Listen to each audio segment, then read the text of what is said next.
I do call him Black Jesus. Exactly. Yep. But I will never call him that. That's disgusting. If you eat, No. if you eat Hershey's bar for fun, you like golf balls in your mouth. Really weird. So, I'm a really simple guy when it comes to women. What is wrong with you? I ask myself that every day.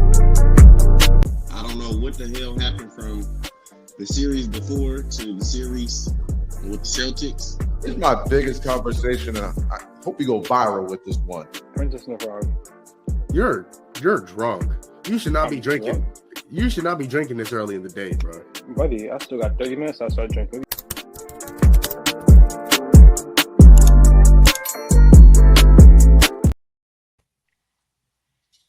What's going on, everybody? Not the usual face you see here introing the videos. But welcome back to Gumball Sports Machine, the show in which we love, we laugh, we cry, we hug, we smile. But most importantly, we are positive, and you'll notice that chair is looking very empty today. But I promise, I am not here alone. This ship does not run by itself. And he is here. You heard him. So let's see what he's got. I don't know what this is. So we'll see. We have a little bit of a problem. Okay. Went out to the Suns game the other day. Yeah. And it's, it got a little rough, got a little ugly. And, well, there were consequences.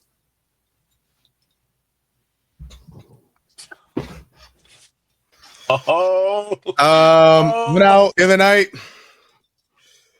the other night. And, well, things got ugly. Big Macs were thrown. Chicken nuggets were shoved places they should not be. And, see what happened. Yeah. The only problem, David Largo, I don't have the key. Solid. Yeah. I would assume that you wouldn't have the key. I would assume it would be on the officer that, arrested you. And honestly, And he's not going to be in your home. No. Unless. No. Unless he's very weird. Here's the thing. He'd be very weird. I manipulated a little bit, okay? Okay. And I talked to him, and I told him I have a podcast, right? I have a podcast, and I do this great podcast with me and a bunch of my close friends. And he was like, "Okay, well, when do you guys do it?" I said, "Well, this week is Halloween, and so we had to reschedule, so we're gonna do one this week." And he said, "Okay." So Officer Todd is standing outside the door here, and so he's listening in, staring at me right now, actually, gun pointed at me, in case I'd try to get away, and obviously, as you can see, he set the mic up for me. What a great guy. Great guy, really. Yeah. So, long night again. Whether or not those chicken nuggets, how they ended up in Mr. Travell's butt, I don't know how that happened. But here we are. Okay. Yeah, but I mean, hey, shout out to Officer Todd for letting us do an episode of the pod. Officer Todd. Big shout out to that guy. Free all my homies, for real. Yeah, thank you. Yeah, see, thank you. Hold on. Yeah. Okay, I'm sorry. Jesus Christ. Okay, I don't think I'm getting freed anytime soon here, D-Lo. See, I have freedom to say whatever I want. Oh, you know what I mean? Oh, yeah. Oh, really? Does that come with something there, D-Lo? No, it doesn't come. Doesn't come with anything. Nope. It's not prepackaged. No, not at all. No. So, when you're just born. No predetermination here. Oh, yeah, okay. None Yeah. whatsoever. No luck. It's just luck. Yeah. Of course. Oh, okay. I just am not in handcuffs, so that's what it is. Yeah. Yeah. Let's just say me and another gentleman called Walter were doing the same thing at the same time, and one of us ended up arrested. And this is, I assume, a non-Suns fan, right? And y'all just got into it a little bit. Yeah. Okay, I got it. See, Walter, that was when Walter messed up. You know those $2 hot dogs that the Suns have? Yep. I'm gonna let you, and the rest. I got it. I got it. I have the image. Okay. I didn't want the image, but I have it. Yeah. Well, too late. You know what? You know what I'm saying? This had to happen. It had to happen, and well, here we are. Here we are. No, of course it is Halloween. It is Halloween. Yeah, happy Halloween. Happy Halloween. And wow, these hurt, David. Oh my God. These Glad are I got a so memo. painful. You know, Oh my. could have came I in literally costume. texted you. I literally texted you and asked you if you had a Halloween costume, and you just didn't respond. Didn't respond at all to that question. Yeah. So yeah, that's on you. Didn't know we were wanted- doing it tonight. You know, Yeah. didn't know. Dude. Also, speaking of which, it is Halloween week, and obviously David Largo and I are both busy running around, and I am out of the handcuffs now. So, Ooh, got him, Todd. yeah, okay. Well, Todd again is holding a 45 at my noggin. So let's kind of be discreet about this. My bad. Yeah. So thanks, DLO. My bad. But yeah, as you can see, inmate 918. Does that say 273? So. If you could all send me your prayers, and because there's a lot of big scary fellas in this place. Yeah, that's okay. Yeah, you see now. Did you see the pants? Hold on. You see the pants? I'm gonna go all out, right? So I can Pants. Yep. Pants, D-Lo? Yep. Saw him. Pants. Hold on. Did you get the other leg? No, I would assume if it's on one leg, it'll be on the other. You know what I mean? Like I would just assume. Double check. Just want to double check. Okay. Yeah, of course. D-Lo, do you have my bail money? No, actually, I don't. Yeah. Wow, what a good friend you are. You know, Okay. college student may have paid off some tuition with it. It's fine. It's fine. Okay. All right. You see me wearing the NAU I'm shirt today? You know what? That's okay. Now I'm gonna find a way to put you in jail just so I don't have to bail you out. And you know what? That's my costume. I'm dressed as a college student today. Okay, but that's what you actually are. I'm not actually an inmate. Listen, and I'm just coming from class. All right. So Yeah. shout out to me for getting an education. Yeah. Oh, what a good boy. Hold on. Stand by. Oh, my ass is in the camera. Sorry. Oh God. Okay, D-Lo. Hey, don't do that when you go back to prison. Let me tell you. Oh, there you go. See, there you go. Don't do that now. Just because DeQuavius is in my cell waiting for me. DeQuavius is crazy. That is what his name is, D-Lo. All right. What his name is. So let's get to some sports. Let's talk some sports, D-Lo. This is a sports podcast, and we are going. And also, by the way, what a great intro, David Largo. Great. Thank you. I've been learning from the professor over here. So professor got in a little bit of trouble, D-Lo. And that's fine. You know, when he does, just know that co-host D-Lo is capable of taking over the show. So you're doggone right. You're doggone right. We might need you a few more times because it sounds like going to lose a few more times. It's all right. I'm feeling probation. You just give your PO a little P here and then, and it'll be fine. Yeah. On good behavior, I'll be out in 27 years. Yeah. So let's all right. D-Lo, there's a certain gentleman that I think should be arrested for doing a lot of the stuff that should be illegal, and he just happens to play in the NBA. Being an extraterrestrial, yeah, I agree. Yeah, literally an extraterrestrial. Yeah, and his name is Victor Wembanyama. Victor Wembanyama, D-Lo. Now, before I even start and go anywhere else, I have to give all the credit in the world to Tone, because obviously you and I made our MVP picks and the season award picks for the NBA. Mm-hmm. Neither of us picked Victor Wembanyama. Do you know who did, D-Lo? Uncle Tone. Uncle Tone. Triple OG Young Tone.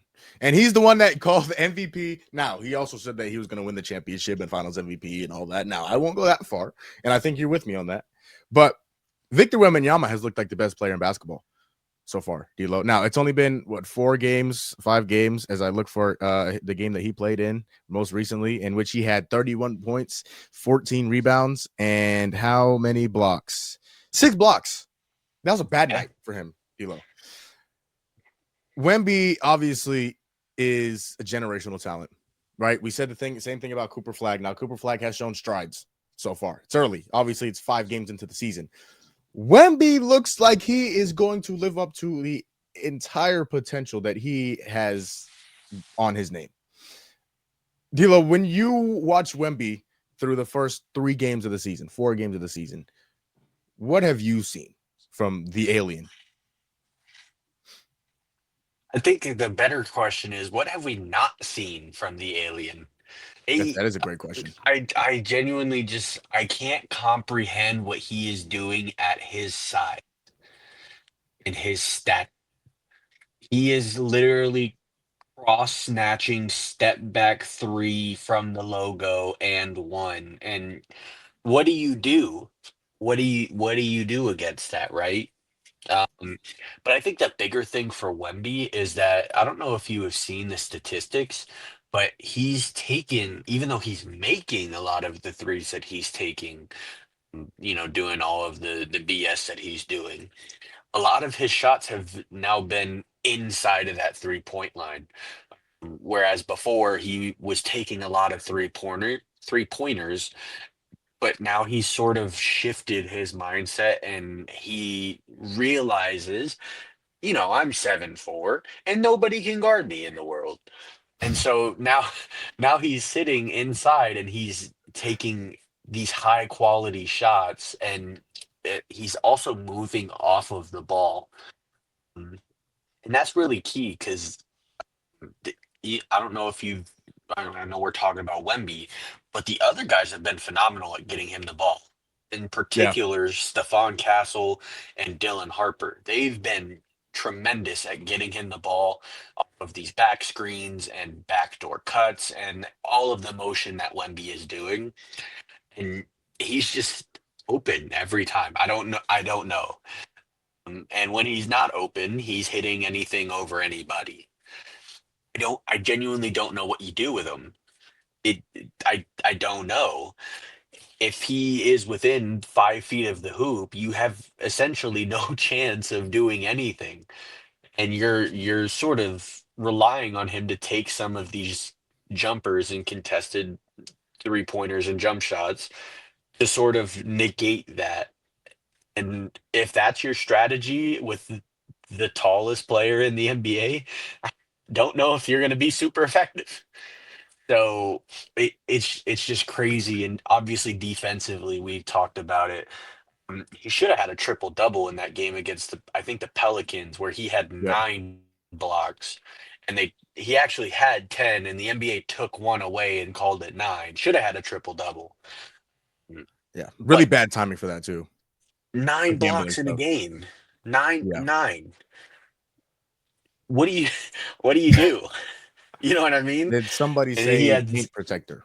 and he had 6 the other night. So it's Yeah. just insane because I don't think anybody expected him to be ready now. Like now. Don't Yeah. think we expected it, especially coming off of being injured all of last season. Mm, But hey, I got to know what those monks were teaching him. I have to know Right. the secret. I mean, Something's going on. listen. The secret was cut your hair. Okay. Now, obviously, his hair is grown back. So cut your hair. Go to China. Actually, that's where he went, right? I think that's where he went. Let's say Pretty sure. China. Yeah, let's say China. And eat some, noodles and meditate. And now I'm kind of rambling, but it's whatever they did up there worked. Okay, Whatever they did. Because the thing is, D'Lo, and the difference between last year and this year to me is Wemby looks more dominant. He looks more dominant. He looks like he put on weight. He looks like he's stronger. He looks like he wants to live in the paint more than he did previously. And with that, and on top of being 7'4" and being able to shoot the 3 ball, I mean, there are some guys, D'Lo, and one of these guys I'm going to mention here in a few minutes. There are some guys in which if they shoot a jumper, that's a win. That's a win in terms of that possession. You won that possession because that person had to shoot a jumper. If this guy shoots a jumper, it's the same chance of him going up and going for a layup or a dunk. That's how good of a shooter he is. I mean, the other night he shot 3 or 6 from 3, and he's 7'4", and he's handling the ball like a guard. D'Lo, I'm gonna tell you right now, I can count on one finger how many people are playing better than him right now in basketball. That person is Giannis Antetokounmpo, and when we could talk about him, because he is playing some really dominant basketball, and he's the guy that is saying if he shoots a jumper, you win the possession, right? Giannis has been like that. It's ever since he came into the league. Yeah, but even Giannis is shooting. He's shooting really good. D'Lo, Don't know what happened. like He was my pick, by the way, for MVP. I said that. he was, and of course my pick got hurt because I picked him. So Yep. I mean, yeah, Giannis is playing some really good basketball. I mean, dog, he's shooting 57% from three. Hold on, D'Lo. I don't. Hit it again. I don't think I heard you. Don't think I heard you. Shooting 57% from three. Hold on. Let me just go to another site. Let me go to another site just to double check this and so I don't sound stupid. He is shooting 57.1% from three. Him and Giannis and Victor Wembanyama are the two best players in basketball right now. David, do you have a? It's Halloween season, so you know what they say. That's spooky. Oh, a little bit. Very, very spooky. D'Lo, I would rather go watch The Conjuring at 2 a.m. in the morning in the middle of an alley than guard these two idiots. What are we supposed to do? What are you supposed to like? No. And Wemby looks like the best player in basketball. Outside of Giannis, he looks like the best player in basketball. And now I think him and Giannis might be neck and neck because Giannis can't dribble like Wemby, but Wemby also isn't as dominant as Giannis is. Yeah, I think Giannis is definitely more dominant when it comes to transition. Yeah. But in a half-court setting. Oh, boy. I will say Giannis is the better passer. He is. Giannis can pass that rock. I think they're pretty equal defensively. Now, obviously, Wemby, in terms of interior, is a lot better. But when it comes to perimeter play, Giannis has him beat by quite a bit. So I think it kind of balances out defensively. Dude. D'Lo, if I had a choice, my MVP would be Giannis 1, Wemby 2. Right now. Yeah, that's what it would be for me too. That's just how good those guys have played so far. And also, really quickly, go ahead. Go ahead. Oh no, sorry. I just had one last thing to go. Now, again, this might ruin your Halloween. Actually, I kind of hope it does. Yeah. So, do you know who the Spurs have tomorrow? I do. The Victor Wembanyama stopper. Yeah. Who? Oh. Hold on. Run that by me one more time, brother. Let me just go in here. Okay, not the stopper. The Victor Wembanyama suppressor. How about that? Is that better? I think Khalil Ware is going to get ate up. And that's fine. If he does, we can come back and we can say it. But anytime that Khalil Ware has played Victor Wembanyama, he's had an off game. The only problem with that every time. The only problem is Khalil Ware hasn't seen Wemby after the Monks. Yes, he has in the preseason. Saw him in the preseason. Okay, hold on now.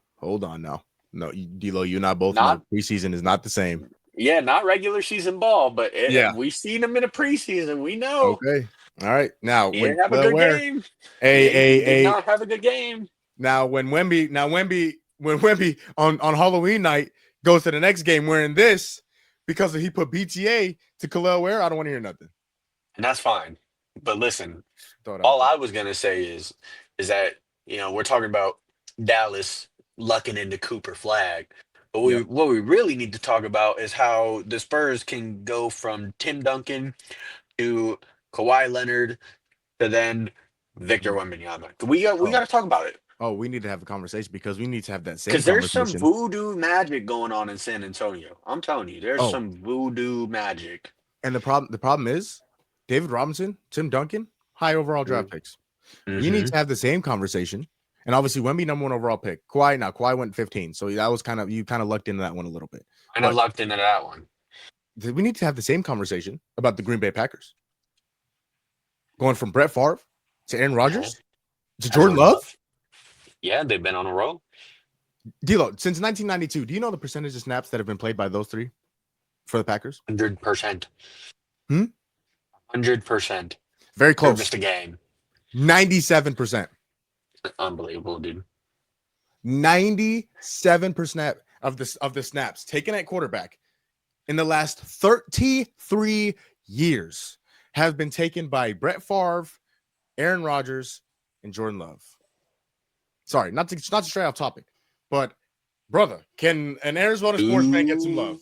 Hey, 2 Hall of Fame QBs with a potential third. You know, we're here for it.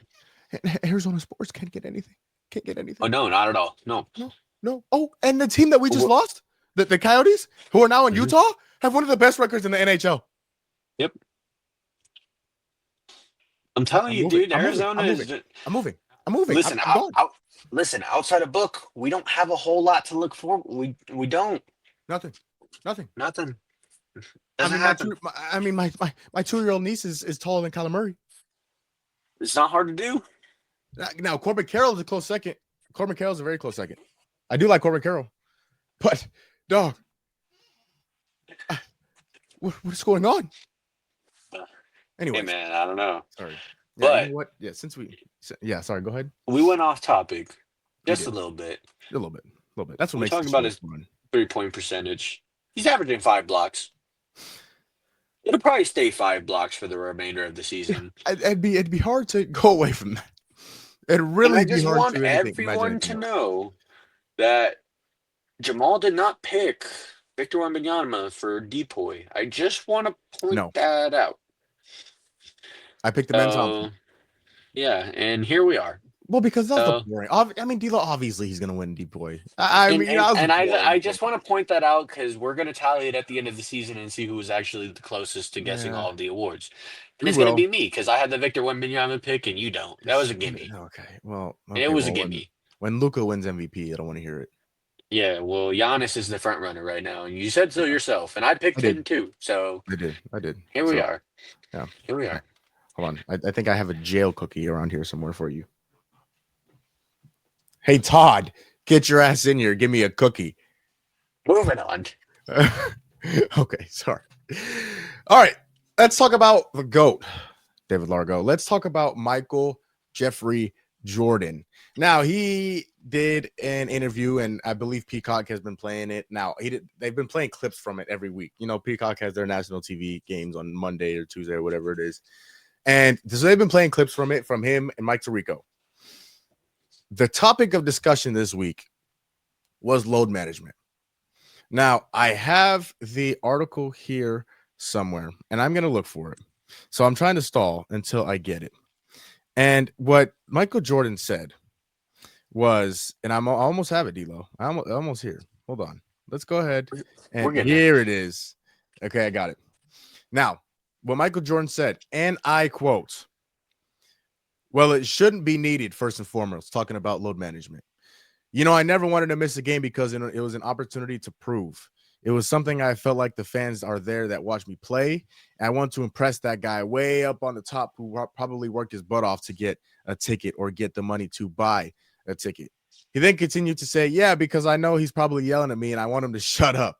You know, he's calling me all kinds of names and I definitely want to shut him up. You have a duty if they are wanting to see you. And as an entertainer, I want to show," right?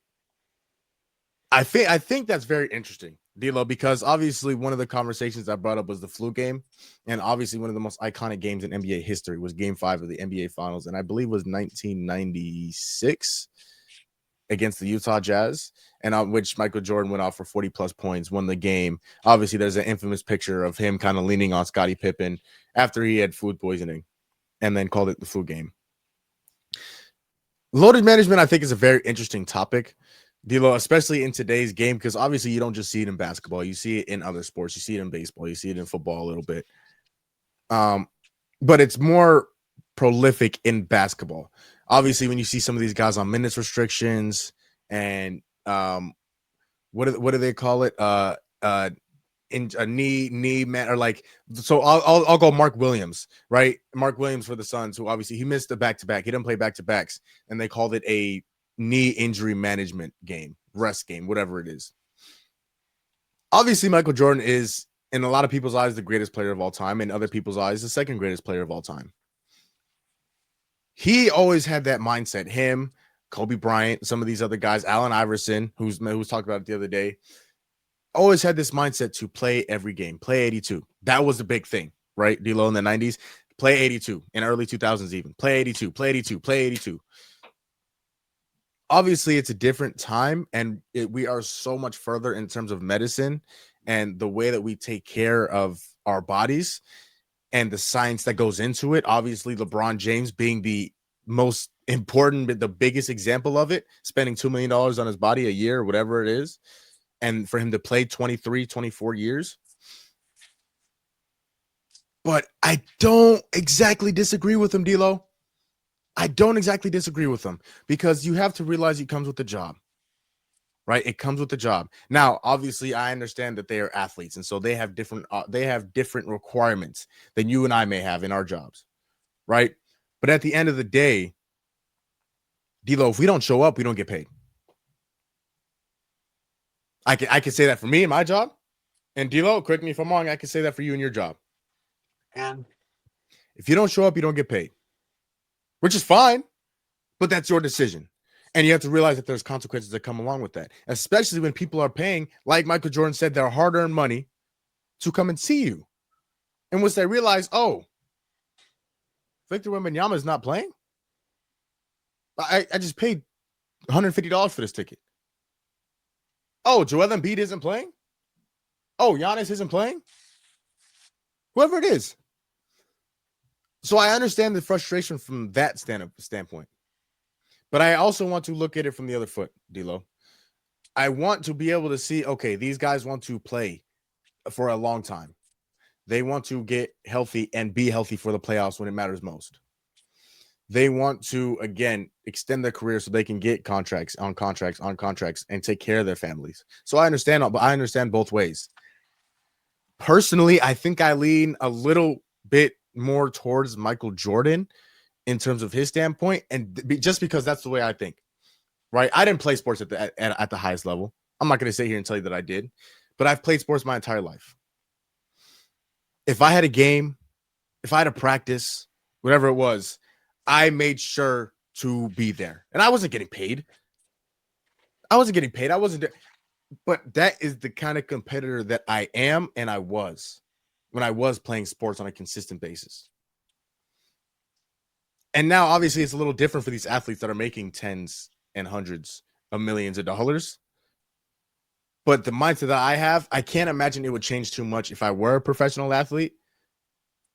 But I've seen a lot of different opinions on it in terms of load management. I think it's be a really good conversation to talk about it. And so, D-Lo, when you listen to what Michael Jordan had to say, obviously talking on Peacock and talking to Mike Tirico, and some of the things he had to say, talking about it shouldn't be a thing.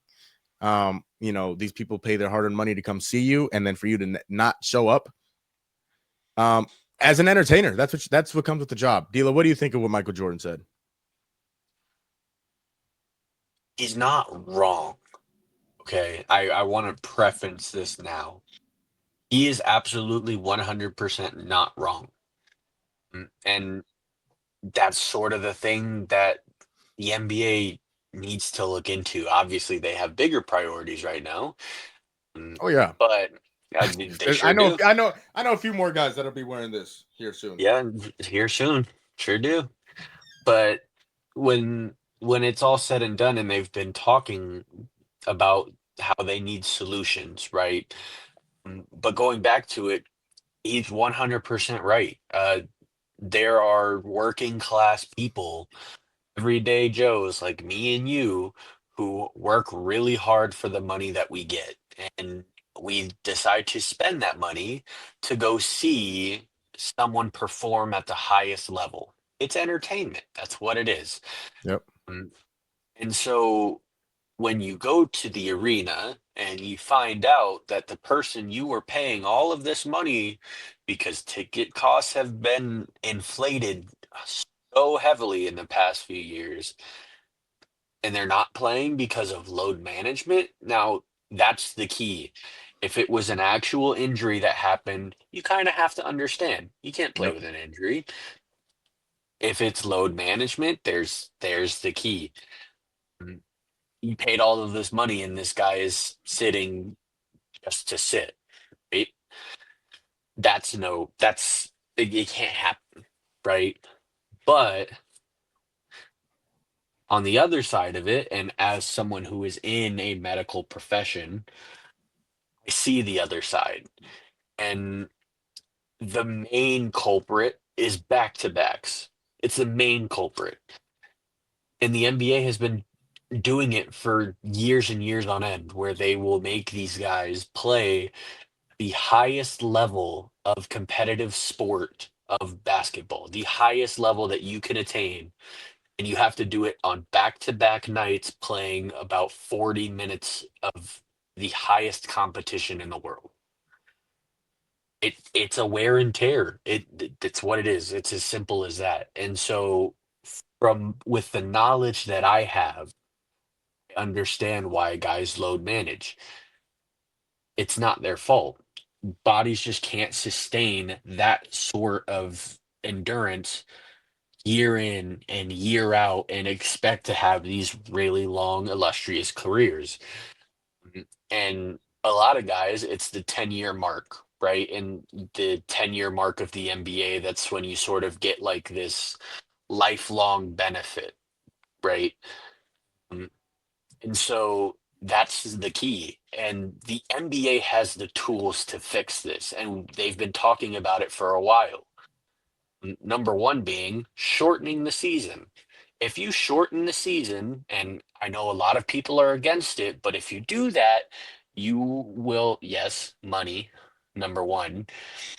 But number two, you will have guys play more. There will be less injuries. And Yep. so you will then no longer have to schedule back to backs. I think that's the biggest key if you shorten the season, is that you no longer have to have these back to back games. Because you have to think about it. It's not just the games that they do. They have shoot around, they have all of these other things that encompass that. And all of that goes into it too. And so when you look at it from that perspective, and from the perspective that I have as someone who is in that field, I understand it from a player point. So it's kind of a lose-lose battle, at least in my mind, and I'm sure that you get it too as someone who has played sports before.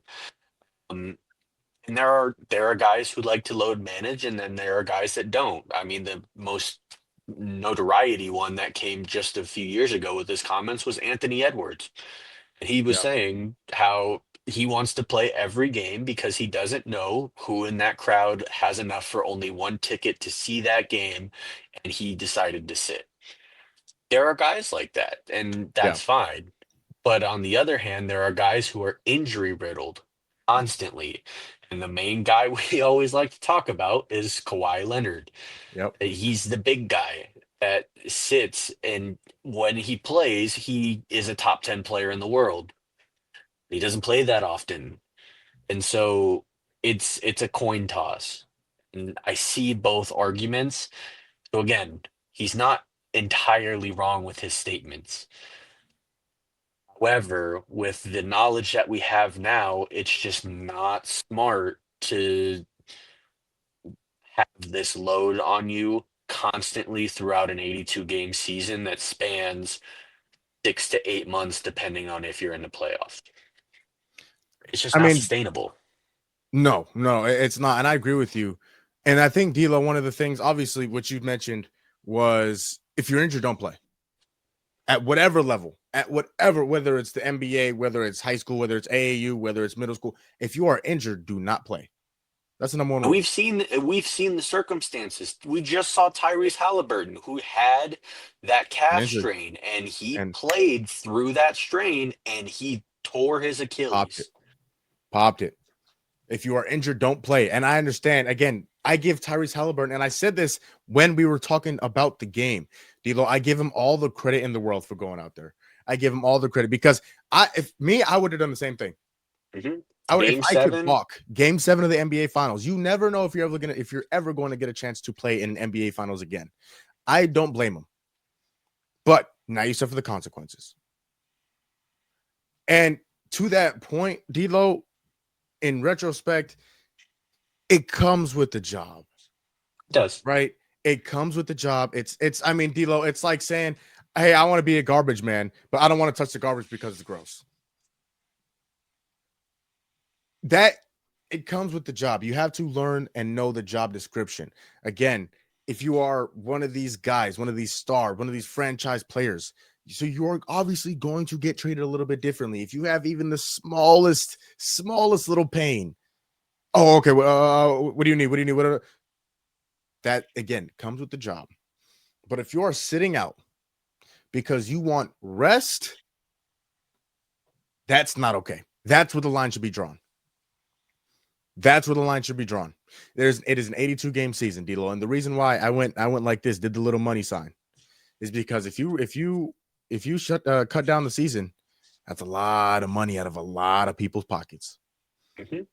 And so the thing is, you can't ask for the season to be not you, but as the NBA, you can't ask to cut the season down, to trim the games, at the same time and ask for money. You cannot ask for more money. You cannot have your cake and eat it too. Nope. And it's just not realistic. And that's where the NBA is in the lose-lose. Yeah. Either they cut down on the games and lose more money, or they continue to have these players load manage. And it's which one is the bigger issue. Yeah. If you're the NBA, who is playing for a profit, and you're not playing as much for fan enjoyment, is how it is. That's how corporations are. They're going to choose the money every time. It's a business, D'Lo. That's what it is. It's All a business. professional sports are businesses. As human being, it sucks. It really does. does. It really does.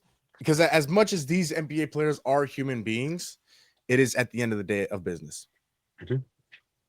So I'm glad we got to talk about that, because I thought that was a very interesting comment from Michael Jordan, of course, one of the GOATs, to me, one of the two GOATs. If you have Michael Jordan, if you have LeBron, we can go back and forth all day. I won't be mad at you. But if you have anybody other than those two, that's where I don't even start a conversation with you. So, he did 4 more comments. Wemby for real. Whoa, D'Lo. When we're talking 10, 15 years in the future, Wemby's going to be in this conversation. We can have the convo. We can have it. Oh, Wemby will be in this conversation, D'Lo. I can almost, again, you better believe we'll still be doing this 10, 15 years from now. And we're going to be having this conversation. Is Wemby the GOAT? You heard it here. You heard it here. There he is. Flip it. That's going to be a conversation. I promise it is. So we'll see. And I'm looking forward to seeing his career. And obviously, I was just born when LeBron came into the league, and I wasn't even a twinkle in anybody's eye when Michael Jordan was playing basketball. So to be able to get and watch a guy like this play basketball, and again, I believe, and D'Lo, correct me if I'm wrong, but I believe you believe in 10, 15 years, when we're talking about this guy, he will be in this GOAT conversation. We're good. So, but glad we got to talk about him. D'Lo, let's talk some more basketball. There's a team in the East that is making some noise. Now, again, it's early, but they are standing out like a sore thumb, David Largo. The Philadelphia 76ers are, I believe, what is their record? Are they? I believe they're 4-0. Oh, they are indeed 4-0. Now, D'Lo, we remember last season we were talking about they're going to be all right. They started off like 2-11, and they're going to be all right. Embiid's going to come back. Paul George is going to come back. Tyrese Maxey's going to keep doing what he's doing. That obviously never happened. This year, they were awful last year. They got the 3rd overall pick, and they went out and got this kid out of Baylor, VJ Edgecombe, and boy, has he looked good. And the thing is, that's not even the biggest story of this basketball team. D'Lo. Cool. Tyrese Maxey is looking like one of the top point guards in this league. Mm-hmm. He just is. And he's looked fantastic against the Wizards in overtime, 39 points, 11-25 from the field, 14-16 from the line. He's looked really, really good. On top of that, 10 assists. VJ Edgecombe didn't have a great game. He was okay. He shot pretty well from 3. But D'Lo, when you look at the Philadelphia 76ers team, again, undefeated, 4-0. 4-0. Now, the Wizards, you struggle a little bit against the Wizards. Okay, you won the game. What's the ceiling of this team, D'Lo? What's the ceiling in terms of the rest of the whole season, regular season, playoffs? What is the ceiling of the Philadelphia 76ers when healthy? And that's the key, is when healthy. But that's what the ceiling is. If everyone's playing at their best and they're all playing, this team, with how they're playing right now, can go out and win an NBA championship. And I wholeheartedly believe it. Wholeheartedly believe it. Listen, and we were talking about it, and I figured out the other guy and who that is, but we'll get to that. Tyrese Maxey is one of the prolific scoring guards in the NBA right now. He's so good at scoring the ball in bunches. And VJ Edgecombe, I didn't think would come in and have as much impact as I thought. I mean, obviously we talk about the stat line from that Washington game, but when he was on the floor, he was making plays, especially defensively, right? And he's a phenomenal passer. I didn't realize how good of a passer he was until I started watching them.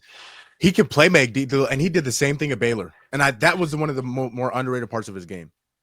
I didn't know that. I didn't watch him at all in college. So, I mean, I watched highlights here and there, right? But I didn't sit down and watch full Baylor games.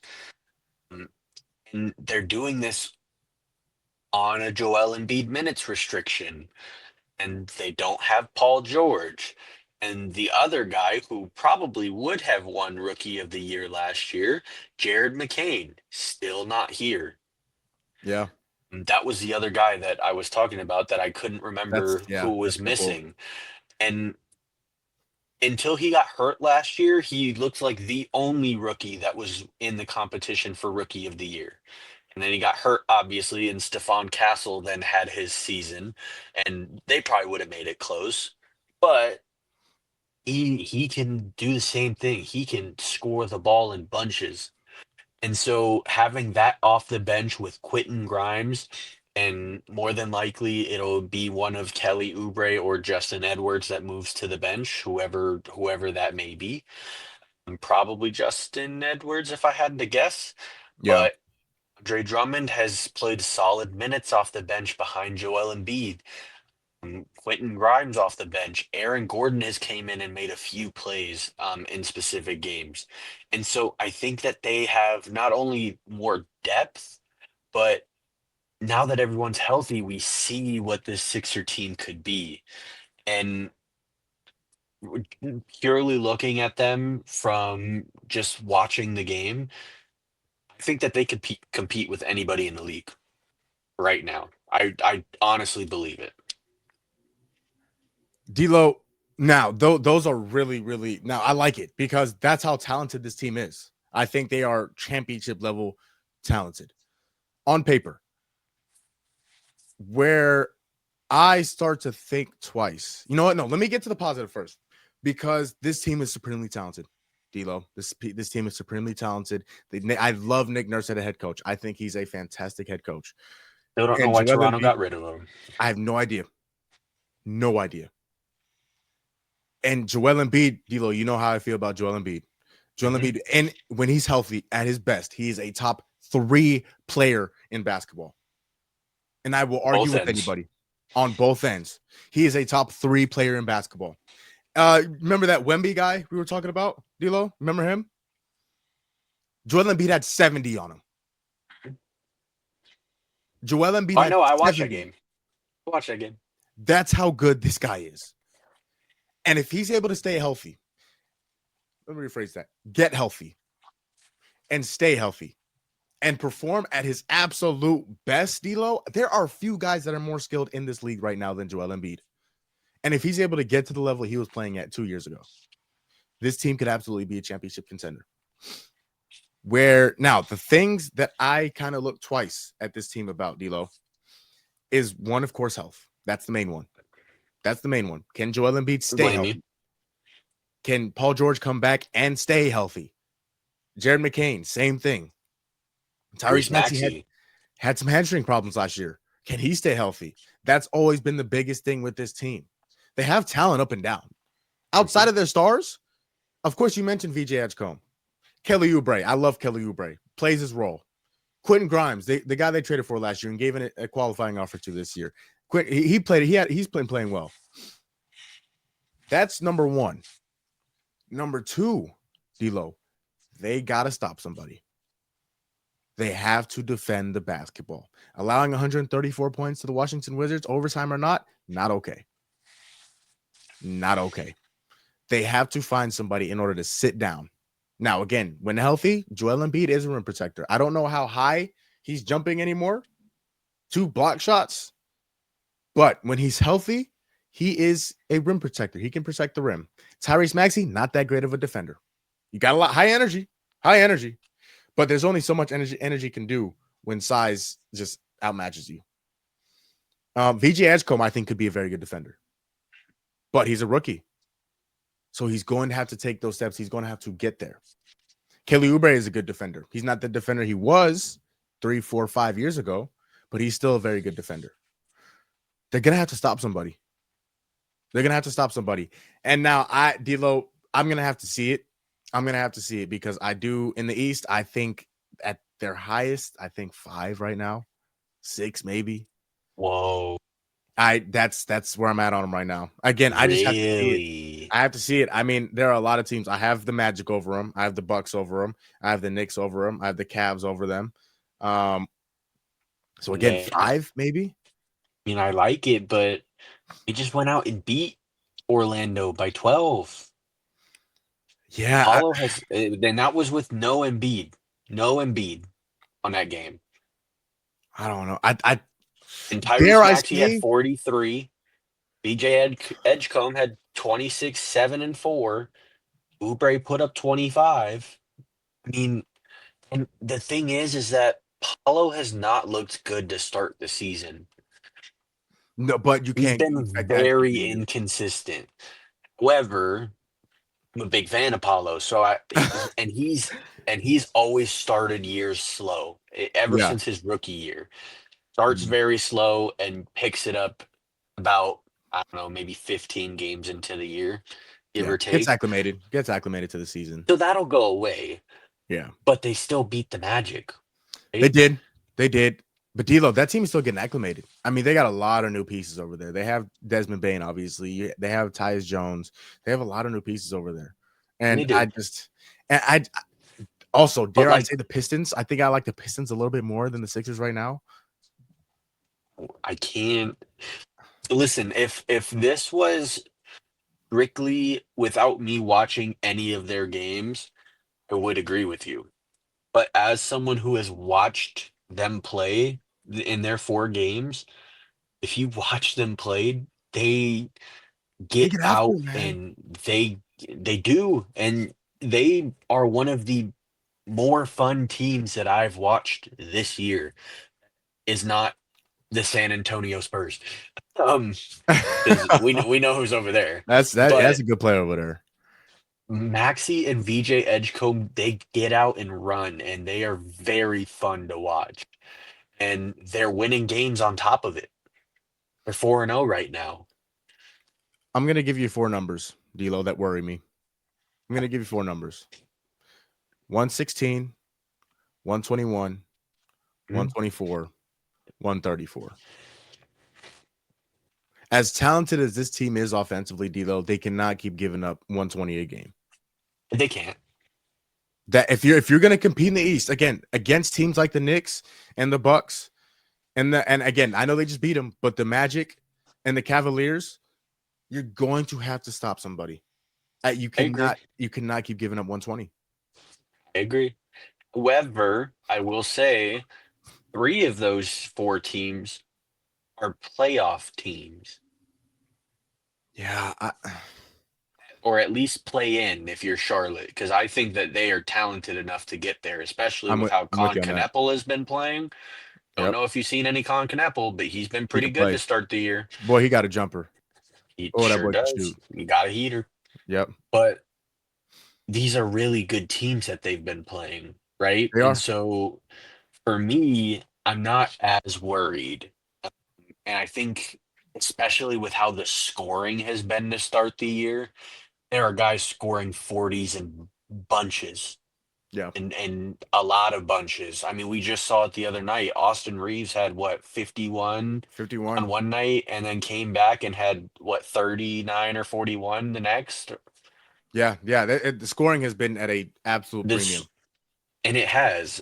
And so, and for me, the scoring is not as big of an issue because a lot of teams are just putting up a lot of points right now.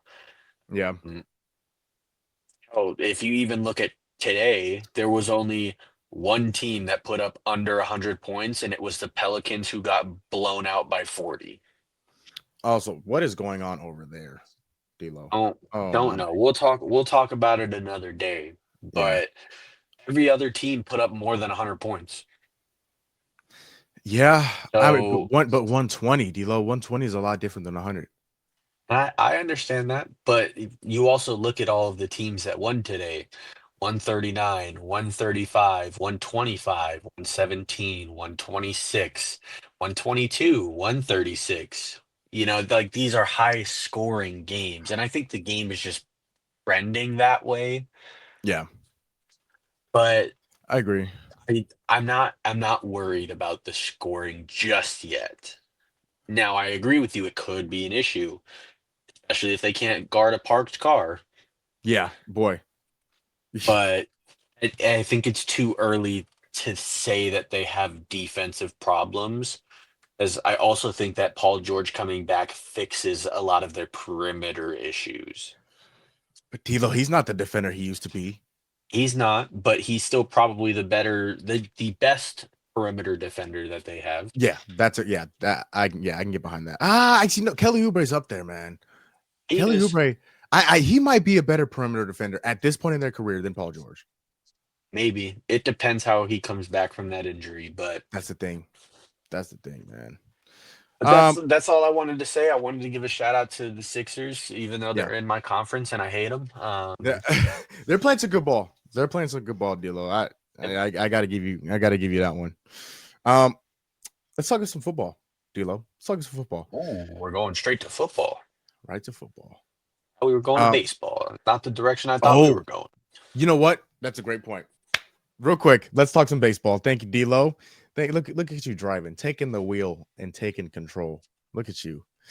I'm so glad you brought that up. I did not put that in the schedule. Anyways, the Toronto Blue Jays. Obviously, the 18-inning game that went on Monday night, I believe that was, have now won two straight.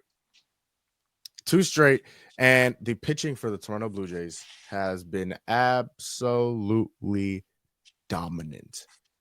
D'Lo. Shane Bieber, Tuesday night, game 4. I mean, unstoppable. I don't know. I know he went 6 innings. I know it was a quality start. Again, against a lineup of this caliber, D'Lo. That's the thing that is really knocking me off not my high horse, but like that's the thing that's really shocking me. Shane Bieber in this game went 5 1/3, gave up 4 hits, 1 earned run, 3 strikeouts. And then the bullpen came in and absolutely did their thing. Chris Bassett came in 2 innings. I mean, the pitching for the Blue Jays has been what stood out because D'Lo going into the series, right? And I mentioned it. We talked about it with Tone in his return episode. The Blue Jays can score. The Blue Jays can score runs in bunches. The only problem is the Dodgers have Shohei Ohtani. And so that was going to be the worry. Are the Dodgers going to be able to keep up? Are they going to be able to keep up? Are the Blue Jays going to be able to hit off the Dodgers pitching, who's been absolutely, Yoshinobu Yamamoto has lived up to the hype, if you ask me. He's been fantastic. But they have Shohei Ohtani. They have Mookie Betts. They have Freddie Freeman. They got a bunch of guys over there. Teoscar Hernandez, who's been hitting the ball pretty well in the playoffs. And then 1 through 9, D'Lo. Toronto Blue Jays can hit at every position. Obviously, Vlad is one of the best players in the world. Vlad Guerrero Jr. is one of the best players in the world. And you have guys like Addison Barger, who has made some huge plays. He's hit a couple home runs in the World Series. He had a 99-mile-an-hour throw to throw out Freddie Freeman at the plate in Game 3, I believe it was. He has had some humongous plays. Dalton Varsho, who's made some very, very good plays. As I know, he's a former Diamondback. He's a very good defender, and he's made some plays in the outfield. He's also hit the ball pretty well. Ernie Clement, who's played who's been able to hit the ball pretty well. He's been able to get on base. And then, of course, you go to Andre Jimenez and Isaiah Kiner-Falefa. Bo Bichette, who had a huge hit in Game 4, to put them up, I believe, 4-1. But from top to bottom, D'Lo, this lineup can hit. They showed you against the Seattle Mariners. And again, that series went 7. And they was putting up runs in bunches in that series in the ALCS. And the Dodgers just have not been able to keep up. They have not been able to keep up. Shohei Ohtani was not very sharp in Game 4. He did go 6 innings. He gave you some length. He goes 6 innings, gave up 6 hits, 4 earned runs, 6 strikeouts, only walked 1. But D'Lo, back-to-back games, Vlad Guerrero Jr. homers. Today was the same thing. First inning, Blue Jays come out. Vlad Jr. home run. David Schneider home run. 2-0. Sorry, 2-0 already. This team, the Toronto Blue Jays, is absolutely, they're fun to watch. They're fun to watch. And they're doing it, again, they're playing complementary baseball. Right? And now, you hear that term a lot, thrown around a lot in terms of football. But in terms of baseball, you go out, your pitcher does amazing. Just watch today. Amazing. 7 innings, 1 earned run. 12 strikeouts. And obviously gave up the 1 home run to Kike Hernandez. But 7 innings, 12 strikeouts, and they on only the 1 earned run. And then Sir Anthony Dominguez and Jeff Hoffman come in 8th and 9th. No problem. The Dodgers have a problem, D'Lo. The Dodgers have a Toronto Blue Jays problem. They can't get them out. They can't get them out. And listen, I had only watched up to Game 3 as I was busy yesterday and obviously class tonight, so I didn't see any of the past 2 games. But I unfortunately stayed up and watched that 18-inning game, unfortunately. And I hated my life for doing it. I shouldn't have done it. Shouldn't have done it. I wanted to go to bed so bad, and I was texting our group chat that. Oh, yeah, we were going back and forth. But when I watched this, I hate to want to say that it's over, right? Because on the other side of the field, there is that guy called Shohei Ohtani. He's pretty good, isn't he, D'Lo? He's pretty good. Pretty good. But the other guys just aren't contributing. And we were talking about it pre-show. The main one is Mookie. Where is that guy? Yeah. Disappeared. I don't know, right? And obviously, Ohtani has not played well the past 2 games. And it's just that the Blue Jays put up so many runs in bunches. I just don't know if they have the firepower to compete. The only other game that they won that wasn't that 18 atrocious thing that we watched, they beat them by 4, right? It was 5-1, and that was Game 2. And guess who pitched in that game, D'Lo? Yamamoto. Yamamoto. He's amazing. I think the Dodgers are in trouble. I really do. I think that this ends Friday for me. I don't see, again, and I hate it because Shohei Ohtani guy, I know we don't talk about him a lot. He can play, boy. He's not that well known, right? But he's pretty good. He's pretty all right at this baseball thing. But I think the Dodgers are in trouble, and I don't see a way forward for them to win this series. I don't.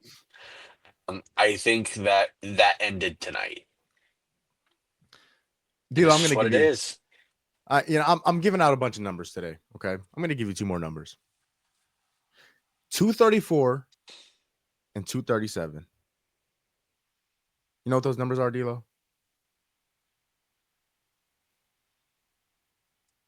If you subtract them, you get the number 3. That is accurate. Now, Thank you. now, if you ask me if that has anything to do with what I was about to say, I'm gonna give you a next time, brother. That's what I just wanted to throw you a little curveball. I Look. wanted to. Speaking of baseball, I like. Speaking of bait, I had to throw it, dude. See what you did. Got it. Those are the batting averages of one Mookie Betts and Freddie Freeman. They've been atrocious, dude. They've been really bad in the playoffs, D-Lo. They've been really bad. Now, looking at Game 6. Hold on. Before you do, I just want to say shout out to Freddie for hitting that game a home run at the end of that 18th. After I never wanted Teoscar, to kiss somebody so bad. I've never wanted to kiss somebody so bad. It was midnight, and I was not trying to watch any more innings of baseball. I was wanting to go to bed. 2 games is what they played in the 18-inning game. 2 games. They did. In that game, when Teoscar hit it, I was like, no way, that's leaving. And then Dalton Varsho catches it. And then Will Smith hits another one all the way to left center, and then Dalton Varsho catches it. I'm like, dog, there's no way. Now, I mentioned a gentleman, D-Lo. I mentioned a gentleman. His name is Yoshi Yamamoto. He's going in Game 6. As much as I want to say, and as much as it would just make my heart so happy to say that the Dodgers are going to close this game out on Friday, Yoshinobu Yamamoto has been so good. An understatement. Dog. 1.57 has been his ERA in the playoffs. For the only reason, because I originally picked the Blue Jays in 6. I'm going to pick them to win on Friday because they're back at the house. They're back at the crib. They're going to, of course, have their fans behind them. They're going to want their first ever World Series championship. I'm going to pick the Blue Jays. I do not feel confident whatsoever because Yoshi, that little Japanese man over there, because they got a couple. Shohei's 6'5". There ain't nothing little about him. Not at all. That little Japanese over there that has the splitter that falls off the Grand Canyon scares me to death. I'm gonna pick the Blue Jays, but I don't feel confident at all because that boy he can throw that baseball. Here you go. Let's talk about it. Let's say in some hypothetical world, the Dodgers win Game 6. Who wins Game 7? D-Lo, David Largo. Oh man, Blue Jays. You think so? I think after that they Blake Snell can't go. Yoshi obviously can't go. The Dodgers don't have the pitching to slow down this scorching hot Blue Jays offense. And I think if it goes to Game 7, I don't care if it's in LA. The Blue Jays just won the last 2 in LA. The Dodgers don't have the pitching. What do you mean? Dodger hero Will Klein is going to come in and Will Klein better come in and throw a no-hitter. That's what's going to need to. Now he was fantastic in game 3 when he deal. Oh my. Yeah, I hated him for it. Hated him. It was awful. To go to bed, dude. He wouldn't give up anything. He would not give up anything. He was really good for them. Yeah, but it won't be enough. No, it wouldn't be enough. Who do you have? Who you have winning on Friday? On Friday, I'm in the same boat. I have the Dodgers winning. Oh, okay. Yeah, not the Blue Jays. As much as I would like the Blue Jays to win, because after that 18-inning game, I'm just tired of watching baseball. You know what I mean? I'm tired of watching it. I'm getting sad that baseball's almost done. I'm picking the Dodgers Friday, and I have the Blue Jays on Game 7. Fair enough. I love it, D-Lo. And we're gonna I'm sure we're gonna talk about this next week. By next week, the series will be over. The champion will be crowned. So and you guys will see it Saturday. We'll know. We'll see it Saturday. Can't wait. Oh no, Sunday, I believe. Sunday, I think would be Game 7. Sunday, because they'd have to go back to LA for Game 7. No, I'm sorry. in 2-3-2. Toronto. No, in Toronto. Oh, I forgot. This is not. Mhm. This is not 2-1-1-1. No, it's 2-3-2.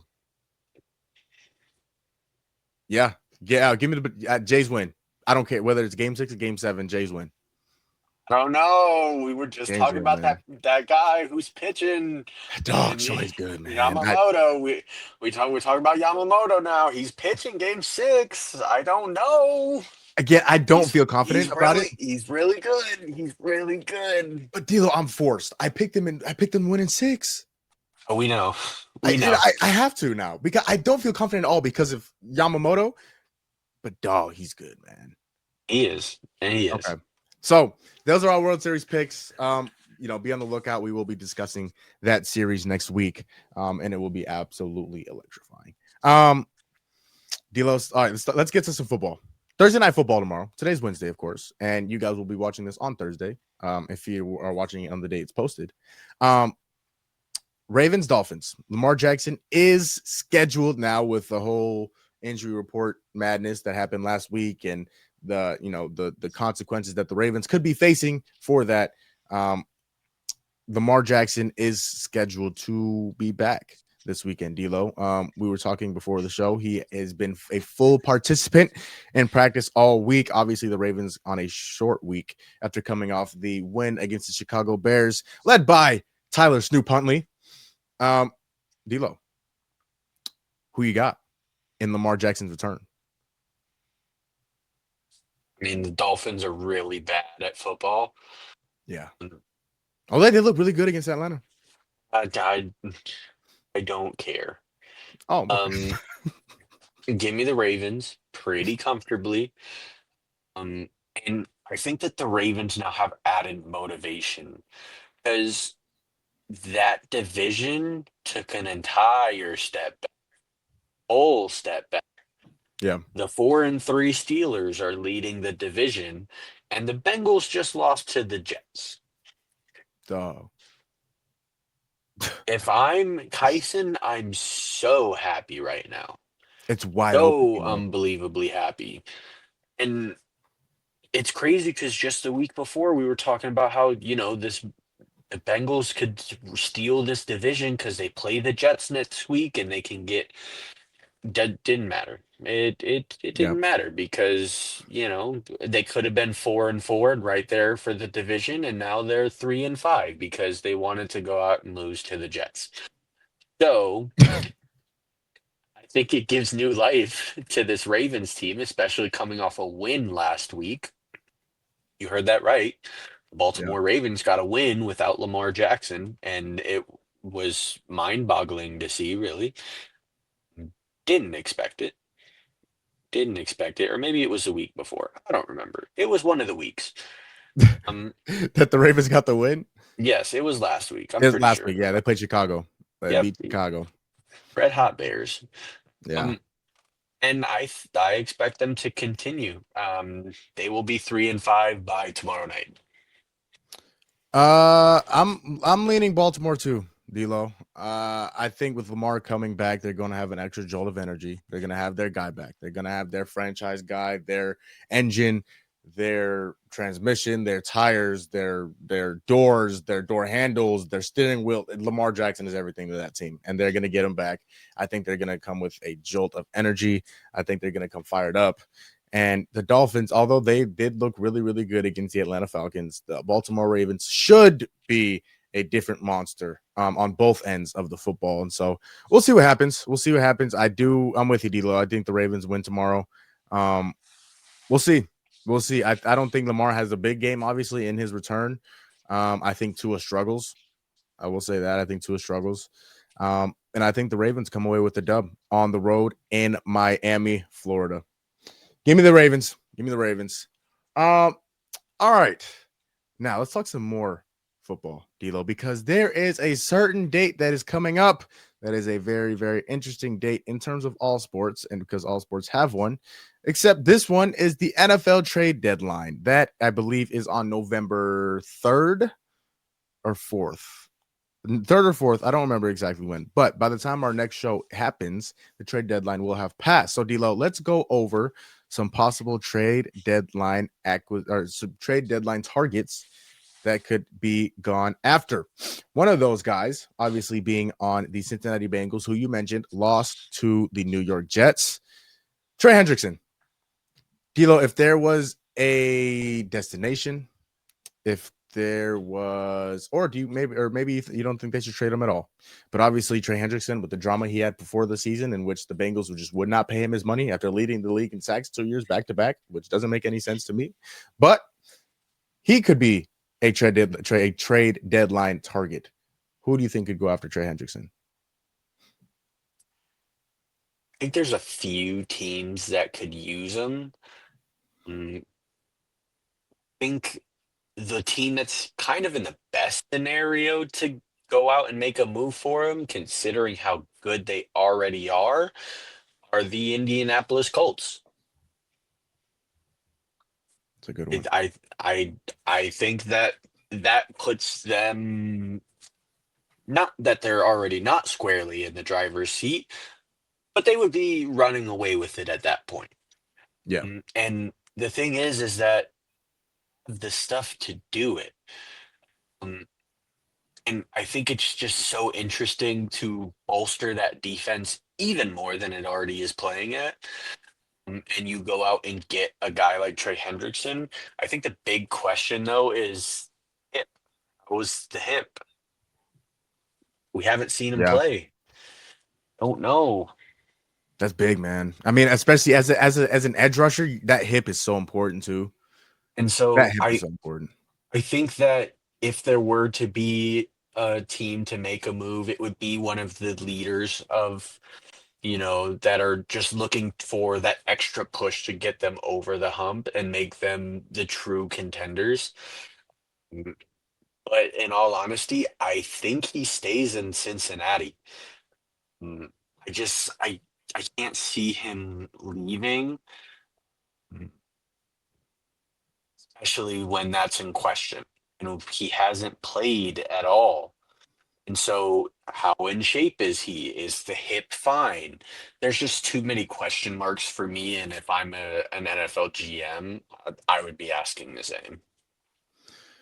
I tend to lean that way too, D'Lo. I don't think now. I personally believe the smart move would be to get off of Trey Hendrickson if you're the Cincinnati Bengals, because you're going to lose him. There's no way he comes back next year unless you give him the money he's looking for. And according to what the Bengals have done recently and in their past, if you play defense, they're not going to give you money. And again, especially the guy that has led the NFL, not just your team, the NFL in sacks the last 2 seasons, and you refuse to pay him after that, I can't imagine the Bengals would pay him, period. So you're going to lose him either way. I would imagine the best thing for them to do is to get rid of him. And now I'm with you. I don't see that exactly happening. But I do think there are a few teams that could use a Trey Hendrickson. One of those teams being the Tampa Bay Buccaneers. I would really, really like them. Now, they have some weapons. They have, obviously, Vita Vea and another guy in which I love watching, and I think he's such an underrated player, in Yaya Diaby on the edge. I think he can go for them. I think Tampa Bay, I mean, if they were to make a move for him, I think that would be huge to get that solidified pass rusher, that guy that you don't have to send 5 and 6. You can send 4. You can get pressure with Yaya Diaby and Trey Hendrickson and Vita Vea, and you don't have to worry about blitzing in order to get pressure. I think that'd be a good destination for Trey Hendrickson. So, I mean, there's a couple other teams. Again, there's also a few teams in which I can't imagine they would trade them to. Obviously, teams like the Bills, and I mean, they could trade them to the Bills, but they're not. It's so directly in competition. So I went on the other side. I went on the NFC. I think Tampa Bay could use a guy like Trey Hendrickson. Another one, stay in the AFC. Breece Hall, the running back for the New York Jets. Is there somewhere you think he would be a perfect fit? And do you believe that the Jets would trade him at the trade deadline?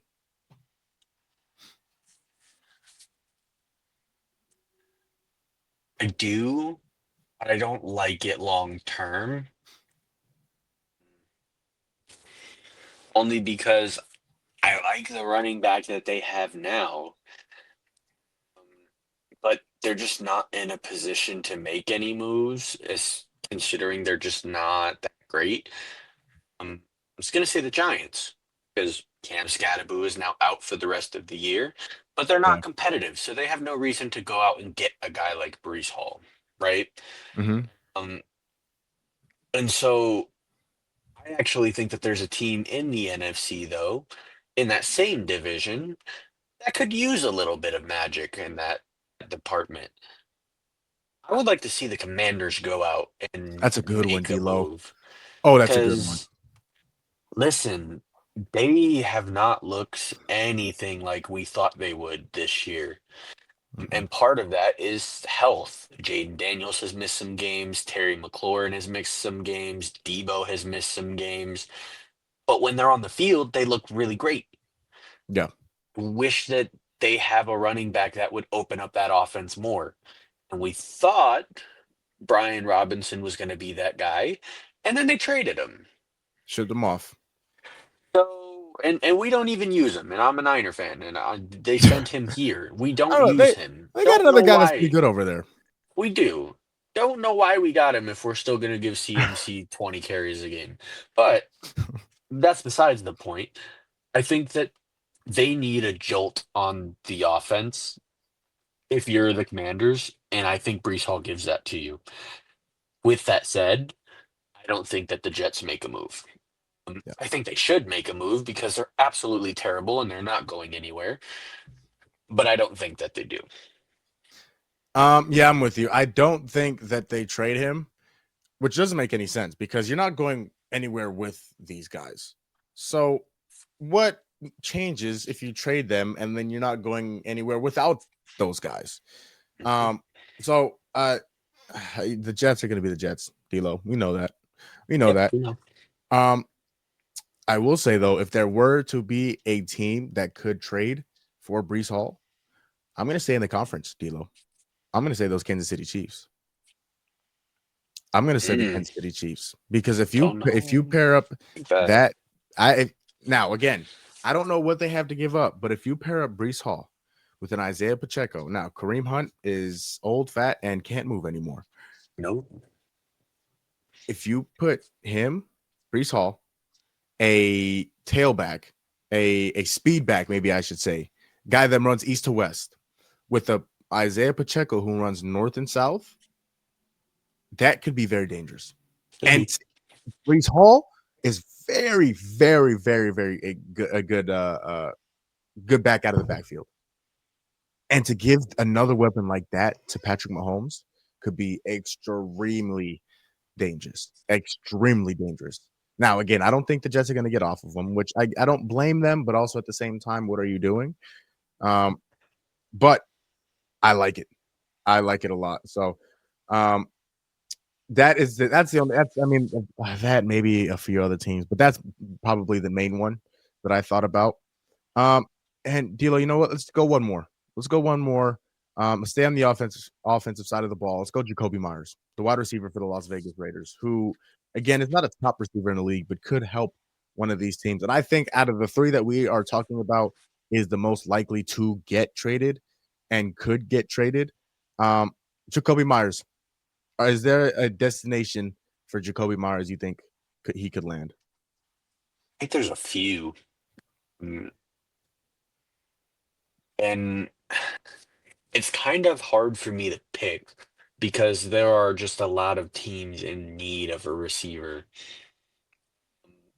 But the two that stand out to me it's not a coincidence, they actually play each other this week. I think either the Denver Broncos or the Houston Texans. I think it's one of those two. Bo Nix has not looked too spectacular in games this year. Now there are games that he has looked really fantastic, but he is starting to turn the ball over, and a lot of them are really ugly. Like just last week, they played against Dallas, and their first drive of the game threw a really ugly turnover, really ugly. but then he followed that up with 44 points. So it's kind of hard to balance. You know what Yeah, that's you a know what good I mean? football team over there, D'Lo. They're extremely well rounded. Yeah, and defensively is where they shine. They are really Oh good my on that. gosh. They limited, Oh my the god. Dallas Cowboys, one of the best offenses in the league, to 24, which I think is pretty great. Now, Yeah. I think the Texans could use him more. EJ Stroud is coming off a great game against one of the better playing defenses under Robert Saleh in the Niners, right? Um, that fantastic game, and you called it. You called a CJ Stroud 300-yard game, and I hate you for it. But he was really good. OH. He had 300 total yards in like 6 minutes into the third quarter.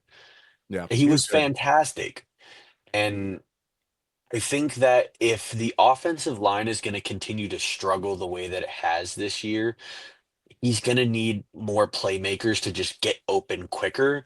And I think Jacoby Myers could be that. So I think the Texans are probably the most likely candidate. I'll start by saying I absolutely think the Raiders can and possibly will get off of Jacoby Myers. Because he's a good player, D'Lo. He could play. I mean, obviously he came into the league and in college he was a quarterback, and obviously when he came into the league, transitioned to wide receiver, and he's been pretty good at it since he started it. There is one team. I don't know if you'll be expecting this. There's one team that kind of caught my eye that could be in need of a receiver, just because of the health of their receivers. And D'Lo, you know very well that health is important, especially down the stretch. And this guy's Oh, been of pretty course you healthy. would say that. Yep. And of course you would say that to me. Yep. I'm going to say your boys. I'm going to say that San Francisco 49ers could use a guy like Jacoby Myers. Thanks, man. Now, you going to tell me he wouldn't help your team? No, he absolutely would, but Yeah. still don't like you for mentioning it. You could have went anywhere else. Listen, Jacoby Myers could come in and be the number one immediately. Now, who knows when Brandon Ayuk is gonna be back? Juwan Jennings is inconsistent. Kendrick Bourne, God, is inconsistent. I think Jacoby Myers. Now, Ricky Pearsall also has been in and out of the lineup all season. He was Jacoby looking Myers, good when he was in. He was he did looking look really damn good good. when he was in. He did look really good.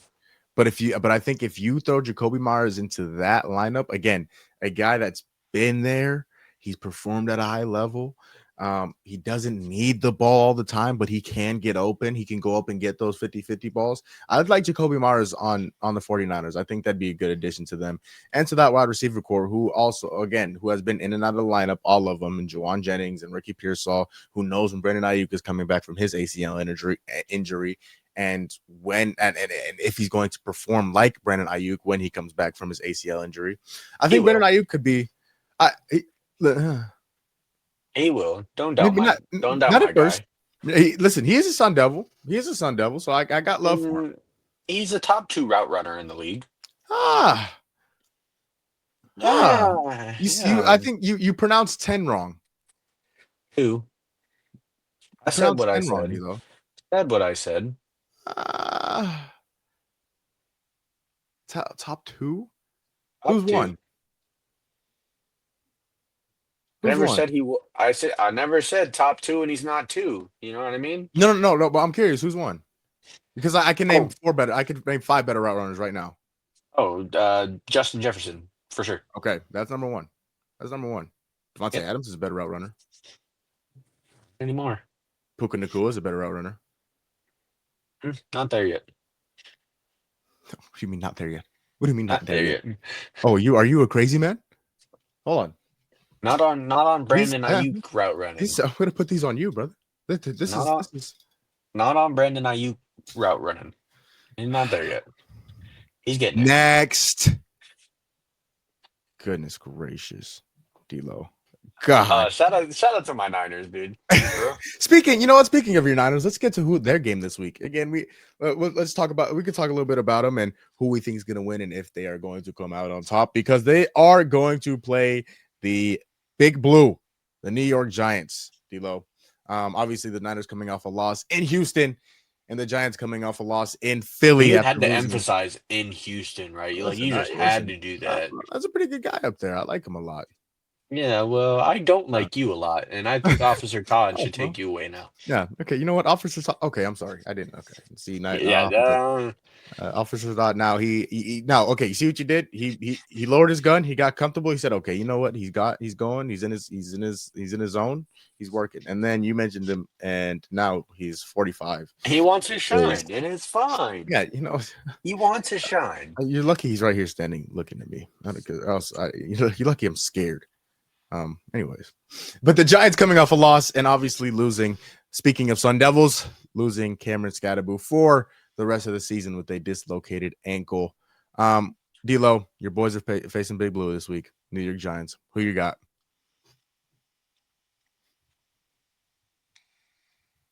I don't know, dude. I'm so out of this team right now, and I hate to be that way considering They're 5-3. we're 5-3, and we're still competing in a division that is really good outside of one team. Okay. No. Be quiet. You could have just left it at really good. Could have just left it really good. I didn't say the team. I didn't say the team. Didn't have to mention any team, D'Lo. You just had to hurt my feelings. That's cool. Yeah, I didn't say your team. I just said a team out there. It's an offer to your house. Yeah, yeah, that's fine. He could take he could come to my house after he takes you back. Anyways, I'm the pappy. I'm not impressed with this team. Defensively, we were awful. We were god awful against Houston. I don't know what happened. And offensively, we weren't any better.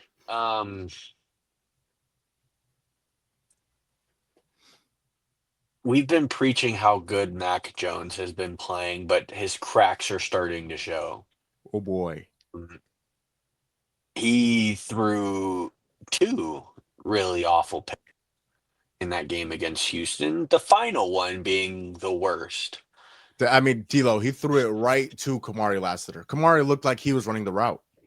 He did. And listen, that is Jawan Jennings out there. And we know that Jawan Jennings will jump over just about anybody.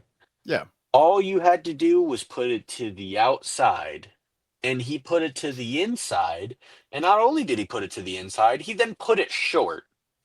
Yeah. Outside shoulder, D'Lo. You got to throw that back. Outside shoulder. And if you throw it ahead of him, he hits it in stride, and it's a touchdown. Yeah. It's the flaws of Mac Jones.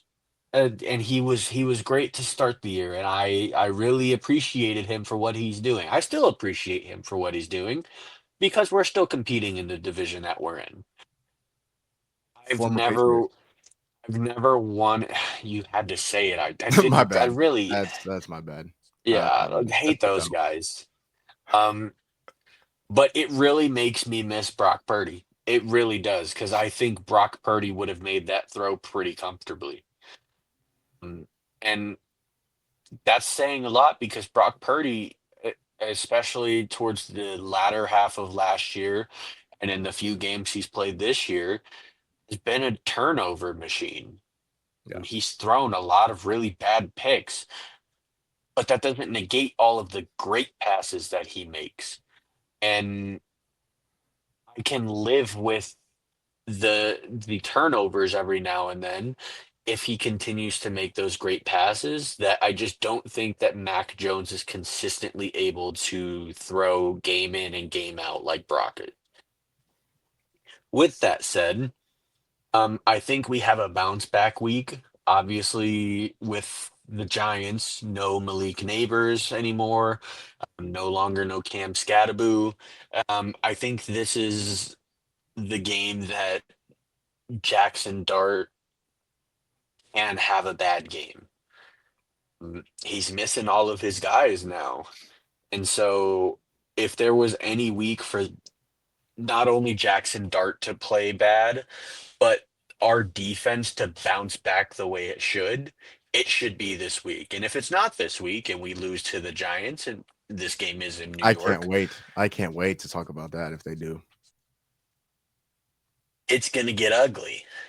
Yeah. It's going to Oh, get boy. really, really nasty. With that said, Brock Purdy has been a limited participant from the injury report that was published. He was a limited participant Monday, has not been updated for Tuesday or today. But I really hope that he's back this week.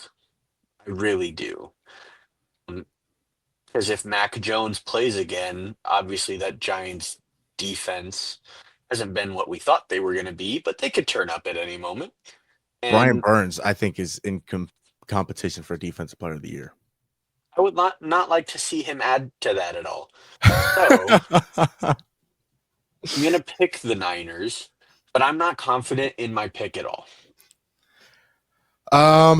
Yeah, this is going to be an interesting game, DLO. I think this is going to be an ugly slugfest. I think it's going to be 17-13. I think it's going to be 10-13. I think this is 17-10. I think it's going to be one of those games because I do believe the Giants can get after whoever's playing quarterback, whether it's Mac Jones or Brock Purdy, because of how good Brian Burns has been this year, and how Kayvon Thibodeau, Sexy Dexter Lawrence. I'm still gonna take the Niners. I think they find a way to win. I think this Giants offense struggles without Cam Scatterboo. I don't think they really have much of a run game outside of him. Tyrone Tracy came into the season being RB1. Cam Scatterboo obviously took that job from him. Give me the Niners, though. I'm going to take the Niners, and I think they come away with a slight edge. I mean, they just sneak away with this win at MetLife. So give me the Niners. The other thing I want to point out is that without Trent Williams, the line was really shaky last. Yeah, but that's another line, D-Lo. That's another line. Really shaky. Houston can get after you. They got some dogs over there, man. They got Will Anderson. I know, but as shaky as it was, it's gonna be this Giants. They were getting pressure every play. Yeah. Every play, especially on that left tackle. This Giants D-line. Left tackle. This Giants D-line is nothing to play with. Nothing to play with. Had. The line could be had. It can. So it can. So they're gonna have to protect. They're gonna have to be able to run the ball. If the Niners can't run because you saw what Saquon just did to them, and obviously Christian McCaffrey is on the same level as Saquon. If Christian McCaffrey is able to get going, this game is gonna be over very quickly. I hope so, dude. I hope that works out for us. It really need to pick me up, dude. Huh? Really need it. Really need to pick me up right now from the Niners. Really need it. You telling me? I don't want to hear that. I don't want to hear that because we're about to talk about my crappy football team. My Arizona Cardinals are playing on Monday night this week. They are in Jerry's world, playing America's team, the Dallas Cowboys. Now, there's a certain somebody that just so happens to thrive in Jerry's world and against the Dallas Cowboys. Now, he also may be the same height as Hornswoggle, but he usually plays well despite his height against the Dallas Cowboys. Arizona Cardinals going into Jerry's world on Monday night. Obviously, we will be back Tuesday night, so we won't be talking about that game before then. So we're going to talk about it now. The Cardinals coming off their bye week, losing 5 games in a row. They are on a 5-game losing streak. Going into Dallas coming off a loss against the Denver Broncos, in which they got 44 put up on them. 44 by Bo Nix and company. So, D-Lo, when you look at this game, Monday night, prime time, Kyler Murray going back home to Texas. Dallas Cowboys coming off a really tough loss where they gave up 1 million points to the Denver Broncos.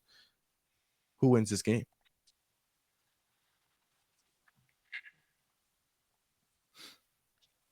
This game is really tough for me because the Cardinals' offense is so shaky to me. It's so shaky to me. On the flip side, the Dallas Cowboys couldn't stop anything. They couldn't stop a parked car. They couldn't. They couldn't stop it. So it's interesting, and so I think it's going to come down to how well the Cardinals defense plays. Mm, And they've been playing like pretty okay, to be honest. Like pretty okay. Um, was that Cowboys offense? That Cowboys offense has been clicking this year. Between Dak Prescott and George Pickens, who decided he wanted to turn into the receiver that we thought he should have been in Pittsburgh. Yeah. Don't know what happened to that guy. Attention. Mm, He got the attention. CD Lamb went out and he turned into CD Lamb 2.0. Yeah, he did. And now CD Lamb is back and they have Yep. been really dynamic. And the thing is that the Cardinals defense is not the Bronco defense. So Yep. and they put up 24 on the Bronco defense. So I'm expecting a 30 ball from the Dallas Cowboys. The only thing is can the Cardinals put up a 30 ball in retaliation? And against this Dallas defense, I would love to say yes, because they can't start a parked car. They Yep. couldn't do it. But the offense is just way too shaky for me. And you probably know. Have they said anything about either back at all? For Dallas? No, Or for for the Cardinals? Arizona. So right now, Trey Benson's out. Trey Benson Yeah. will not be playing. He still has another week left on the IR. It will be DeMercado and Bam Knight. That is their focal point, is running the football. They've had it with Yep. James Conner and Trey Benson, and they just don't have that anymore. And Kyler can't see over his offensive line to get Marvin Harrison and Trey McBride the ball. Yeah. And so, as much as I would love to say the Cardinals, because I absolutely hate and despise the Cowboys so much, I can't. I don't see a way for them to outscore this off. It's going to be tough, DLO. You mentioned the Cardinals defense. The Cardinals have had a pretty good defense this year through quarters 1 through 3. They've been really good. 1 through 3. Oh, they've been fantastic. That last 15 minutes of the game, DLO, they have been awful. Mhm. They couldn't take candy from a baby if they wanted to. You understand what I'm saying? They couldn't stop a runny nose with a Kleenex. It's going to come down into the fourth quarter. This game is going to be a 38-35, 41-35, 40-33. This game there are going to be 60 plus points scored. I can almost guarantee you that. There's going to be 60 plus points scored. I just don't know if the Cardinals defense in the fourth quarter will be able to lock down. I'm going to trust. Now, I don't know how many times I have ever said this. I don't know how many times I ever will say this again. I'm going to trust Kyler Murray. And in his return, coming off the bye week, going into Dallas, going back home to Texas, in a place that he plays very, very well in Jerry's world, I am going to pick the Arizona Cardinals to beat the Dallas Cowboys. I think they break their 5-game losing streak. I don't think they let it get to 6. I think the Cardinals defense makes the Dallas Cowboys offense one-dimensional. I think Dak Prescott throws the ball 45 plus times. I think the Cardinals put everything into stopping the run game of the Dallas Cowboys.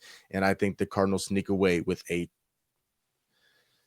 37-33 victory. So that's what I got. Now, am I confident about it? Oh, absolutely not. Not even a little bit. But I do think the Cardinals will put up a lot of points. Now, this is a defense he should do it against. They are piss poor, is what we call them. The Dallas defense is piss poor. Absolutely the worst in the league. By far. By far. No Far away. competition. And I think Kyler will have his way with this defense. I think he'll have his way. All right, D'Lo, the game of the week. In my opinion, and I believe it in your opinion as well. The Kansas City Chiefs and the Buffalo Bills are playing in a AFC Championship rematch from last year, obviously, with the Kansas City Chiefs coming away with a W in the AFC Championship last year. The Chiefs are now going down to Buffalo and playing the Buffalo Bills this week in Buffalo. D'Lo, again, the game I believe is the game of the week, and I will absolutely have my eyes on being the Patrick Mahomes boy that I am. Who wins this game on Sunday? First off, can we wonder why this game is not on prime time? It honestly blows my mind. Why has it not been flexed into Monday night instead of the Cardinals Cowboys? Because who the hell wants to watch that All game? right. Well, okay. That you couldn't have picked the Seahawks Commanders. Who wants to watch Seahawks and Commanders? At least Monday night. At least Monday night should be fun. Sunday night to watch Sam Darnold versus Marcus Mariota, possibly. I don't want to watch that. Watch Sam Darnold throw to MVP candidate Jackson Smith and No, Jigba. you watch your mouth. I love JSN. He's a Buckeye. He is not an MVP candidate. He is 100% in that convo. Anyway, this game is tough, dude. Because we all know that playoff time, Patty loves to have his way with both of the other quarterbacks that are in this It's wonderful conference, and Josh Allen and Lamar Jackson. And in the regular season, Josh Allen plays really well against Kansas City. He did it last year. Yep. And they won that game. This game is in Buffalo. Kansas City has been really good, and I hate to say it because I was hoping that they would just continue to be really bad. And Buffalo came back to form last week. Now, Bryce Young did get hurt, and Andy Dalton was in the game, and we saw how that went because Andy Dalton is not a starting quarterback in the NFL. Very bad. Very bad. Very, very bad. I think this is a prove-it game for Buffalo. And if they don't win this game today, I think that they can kiss any playoff chance, like Super Bowl contending chance, goodbye. If they can't at least be within one score.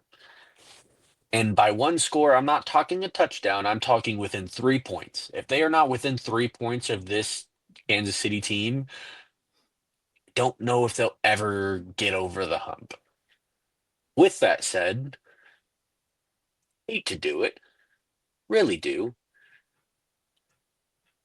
Like, gotcha pretty good. I'm taking the Buffalo Bills. Wow, you suck. Yeah, I know. Wow, that hurt my feelings. I got you so happy. You were bouncing. You did. Side to I was side, I was dancing. I was like, oh, he's gonna say my homeboy is the GOAT, and then you just he's not. It's still Tom Brady. There is human waste all over your sheets right now, and that's fine. Oh. I can wash him. I got a washer. Yeah. Okay. Well, Josh Allen should be on his way. Into my washer? Yeah. Now, do I know where I was going with that? Absolutely not. Don't know. No. I thought it was a good thing to say at the time, and then, well, it came out, and then it wasn't. Yep. And we have arrived. We're back. Oh man, you listen. You guys know if you've watched this show, Patrick Mahomes is my favorite player in the NFL. So I root for him. Obviously, I am a Cardinals fan. That is my number one team. That is my number one love in football. But Patrick Mahomes is who I follow, and so wherever he goes, I go, and I root for him. This is going to be tough. Oh man, and the thing that worries me the most, D'Lo, is the turnovers from Kansas City. Travis Kelce had a really bad drop that turned into an interception on Monday night against the Commanders, and then Patrick Mahomes just made a really dumb throw. What are you doing? What are you doing? It was pretty ugly. That was bad, D'Lo. That was really bad. I do think they're playing a lot better. I think the defense specifically is playing a lot better. I understand they're going against the backup quarterback in Marcus Mariota. I have taken that into consideration. Buffalo also looked like they returned to form, like you mentioned, DLO, against the Carolina Panthers. Offensively, specifically, they looked really, really good. That Carolina Panthers defense is not just a walkover. They're pretty good, and the Buffalo They Bills have have that their way really with good them. corner out there. Really, really good J.C. corner. Horn, J.C. Horn could play some ball. Derek Brown can play some ball. They got some play. They got some dudes over there.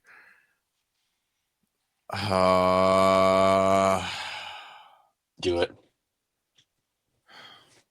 I'm Do it. rooting for the Chiefs. Obviously, I'm rooting No, for don't Patrick do it. Mahomes and the Chiefs.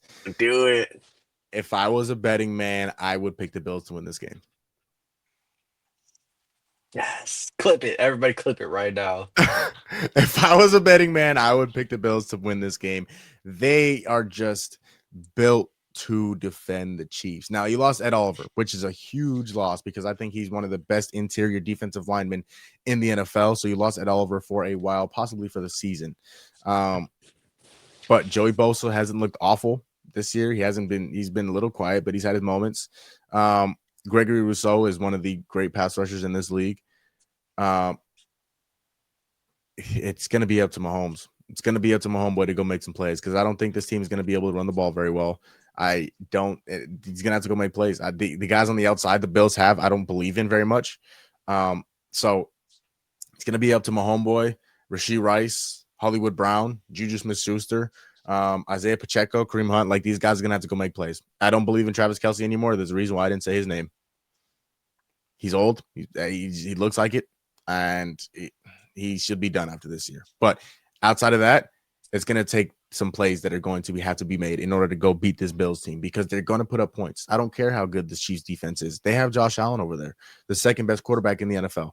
They're going to put up points. So my homeboy and company is going to have to go score with them. And if they don't, the Buffalo Bills would be walking away with a W. Simple as that. That is going to close out our show, David Largo, our Halloween edition. It's not. What are you talking about? I have one more thing, and I don't know about that. Didn't put it on the show sheet, even though we probably should have. And it's kind of similar to our Wemby talk, but just the NFL version. Can we talk about JT real quick? Can we DLO. Can we talk about how he has 14 touchdowns in week 8 and Saquon had 15 the entire year last year? Can we talk about it? Jonathan Taylor is the front runner for the most valuable player award in 2025. Which is crazy because just a few weeks ago we were saying it was Baker. A few weeks. Jonathan Taylor is the front runner for the MVP. He's been amazing. He is on pace to become the first Triple Crown Award winner since Adrian Peterson, I believe, did it in 2012. And DLO, can you remind me who won MVP that year? AP, yeah. Oh, okay. Although I'm pretty sure, didn't JT win it in 2022 or 3 whenever he was really good that year? The MVP? No, Triple Crown. No, he didn't. This would be the first. In terms of running backs, this would be the first since AP. First since AP, huh? First since AP. And he was MVP. He was indeed the most valuable player. And JT has 14 touchdowns through 8 weeks. Through 8 weeks, DLO. That is almost 2 a game. Is on pace to have 2,000 rushing yards. Dog. JT is a problem. Didn't want to speak on him for too long because obviously the show is really long. But I wanted to give some shout out because he's going to absolutely crush that Steelers defense on. It's going to be so bad. It's going to be so bad. And the Colts are going to win another game. Also? And they're really good at football. 0 fumbles. Not one. 0. Jonathan Taylor could play some ball. So He I can play just some ball, wanted to DLO. give the man his props before we get out of here because Yeah. we haven't seen a season like this in years, and that's crazy considering this season that Saquon just had last year. Just had. Just And had. Derrick Henry had the same thing a few years ago when he hit 2K. It's fun. Right now, yeah, he's leading the league in attempts, in yards, and in touchdowns. And Jonathan Taylor, right now, if you ask me, D-Lo is the front runner for MVP. No doubt about it. And if he doesn't win it this year, we should rename the MVP to the most valuable quarterback. Yep. Is what we should rename it to because it's no longer the most valuable player. Yeah. Because, I mean, no matter how well Josh Allen is playing, no matter how well Patrick Mahomes is playing, no matter how well Drake May is playing, neither one of them are playing better than Jonathan Taylor. Nope, not at all. Who's the reason why that team is 7-1. They are very good at football. Very good at football. 6 yards a carry is what he's averaging, David. 6 yards a carry. Just wanted to point that out before we get out of here. You can get us out of here now. Yeah. That is going to close out this show. As always, David Largo, I appreciate you, brother. You are the greatest co-host in the world. You and Tone, man. Appreciate y'all. Of course. Nope. You said me. Yeah, that's right, Tone. Listen, Tone, yeah, it's a little late. If you don't know, we were recording this at 11. Well, right now the time is 11. Almost midnight. Yep. 11:58. So we had to get some out for y'all before Halloween. I had to. Hold on. You know what? You know what? You might have to. Okay, I'm sorry. I'm putting it back on. You know what's funny for all the viewers? We only said we were going to go an hour today, and we went 2. So and we love y'all, man. We love y'all. This is the show in which we laugh. We go, okay. Well, Officer Todd is not loving it. Todd is getting impatient. Officer Todd is getting impatient. Okay, it's midnight. He's ready to go home. He's ready. Hey, he can wait. Okay, so you know what? You might have to get us. He's ready to get back to the precinct and get some more donuts in him. Yeah, dude, you know what? That didn't sound too bad. You know, D-Lo, since Officer Todd is being impatient, do you want to get us out of here? Thank you, everybody, for coming back for another episode of Gumball Sports Machine. Co-host D-Lo getting to do the outro today. Ain't that boy. something? I know. As always, we love you. You matter. And if no one else is going to tell you, because Jamal's not going to tell you, because he's getting arrested by Officer Todd for Halloween. All right, I'm coming. I'm sorry. Okay, I'm coming. You matter. And listen, times are tough right now. Reach out to somebody. Reach out to your friends. Reach out to your family. Yes. Reach out to us. You can always message us. Talk to us. Just stay safe. Halloween. Don't get scared to death out there. There's some scary costumes going around. Yeah. Especially coming from this guy over here. Very scary costume indeed. Apparently, hopefully it's not an accurate costume. Hopefully not. That's the scary. That's the scarier part. Hopefully we all stay safe this Halloween. But remember, no one else is going to tell you.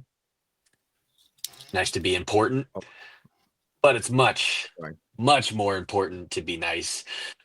We will not be back again this week, as obviously it is Halloween weekend. So we will be back next week for everybody that's tuning in. So from co-host D-Lo and prisoner inmate Jamal Gummo, I'm the pappy. Officer Todd in the back. We could give a small little shout out to Officer Todd. And Jamal is getting dragged out by his feet. Right. We love y'all. We will be back next week. You will also see our NFL picks, which we are not making live, but there will be a graphic that will be out Sunday with our picks. So you guys will see that Sunday. But love y'all, man. We're out. Please, happy, safe Halloween.